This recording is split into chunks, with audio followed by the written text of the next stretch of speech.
Hi there, it's Douglas Beck with the Growth Collective. Today, we're diving into one of the most crucial aspects of real estate success, setting up the right entity structure. Whether you're renting, flipping, or wholesaling, getting your business foundation solid can save you time, money, and a ton of headaches down the line. Stick around because by the end of this video, you'll know exactly how to set up your real estate entities like a pro. But before we dive in, don't forget to hit that subscribe button so you can stay ahead with more insights on real estate investing and scaling your business online. Let's jump in. How do I structure my business? And so I'm going to share a quick couple of things on that and kind of replying Kim on some things, and also some of you that might be going through the same questions. Okay. First things first, if you're a guest today, or if you're not aware of this, we don't give any financial or legal advice on any specific situation that we can stand by without knowing your exact situation. I'm not a tax attorney. I'm not a tax advisor or an attorney, I should say. I'm not your financial advisor. So that goes without saying, but there are a lot of things we know from doing it that we've done in our own business and our own businesses. And people share stories openly. And that's the purpose of this group, is the mastermind, right? The fact is that there's best practices. Okay. Best practices say that if you're going to own rental real estate, right? A lot of times people that buy rental real estate, you might start buying it individually, but if you want to get access to financing that's kind of like unlimited financing in terms of non-QM or not requiring you to put personal, let's say, tax returns or DTI requirements, things like that, things that Rich can talk about as far as how to leverage that kind of financing, those lenders are going to require you to buy property and own property in entities. And specifically, the entities are going to be LLCs or corporations, usually trusts to some extent, but the lenders that we've worked with, that we've worked inside of together, don't like lending to trusts because trusts have an anonymity component, which Rich can also talk about this when we get into some of that. The fact is, owning rental real estate, it might start off as one today, but it could turn into 5, 10, or 20,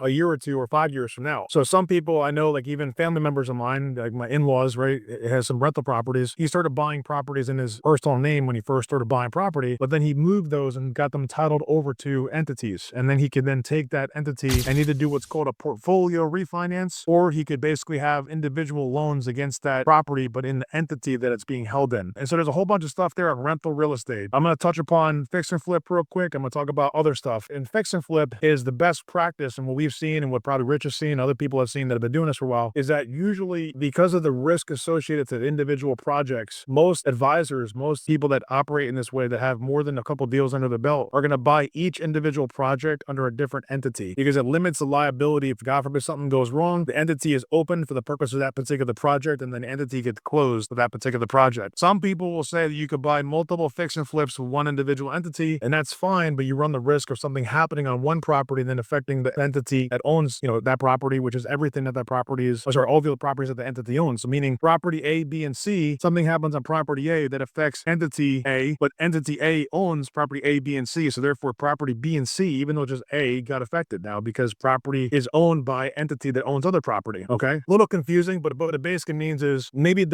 consider delineating your ownership, right? And your situation may be different. Talk to your CPA, talk to your attorney, talk to those people in your local area, but your entity structure matters for limitation of liability. And I would say access to capital and tax advantages. Those kinds of things are the things you'll start thinking about. When we get into, let's say, wholesaling, right? This is a very common one for those of you that are already looking to do wholesale or already are wholesaling. You don't necessarily want to wholesale with the same entity that owns rental real estate. You don't necessarily want to wholesale with the same entity that does fix and flip, because you're doing those individual projects. So every time you get a contract, it's not like I'm going to go into a new entity, go to the state and go get a new entity form for every contract I go under contract on, every property I go under contract. Usually what most wholesalers do is they create one entity for the purpose of acquisitions, right? One entity for acquisition. So like JDL Ventures is like our acquisitions entity. So essentially we go into contract, JDL Ventures Corp and or assigns, right, is the typical way if we go into a contract. And then we can assign from that one entity that's just one thing that we form one time. We can assign to an entity that's somebody else's entity, or we can assign to one of our other entities that we own that we're going to own the property in. So that's the general framework. Okay. You have rental property ownership, you have fix and flip property deals, and you have wholesale. And by the way, wholesaling is an exit strategy. I had another one-on-one today with another one of our clients in the group, and she's got a lot of rental property experience. She's also got some fix and flip experience, but she's getting some now wholesaling experience. And the thing is, the fact of the matter is wholesaling is an exit. It's not the entry. What do I mean by that? It means that I'm going to buy the property the same way, whether I'm fixing or flipping, buying or holding, wholesaling, whatever it is. I'm going to look at the deal, analyze the deal, understand the best use of that deal, and I'm going to work through getting a contract that's at a great price that I have options. I just choose the wholesale because I'm either too busy, my capital's tied up, my,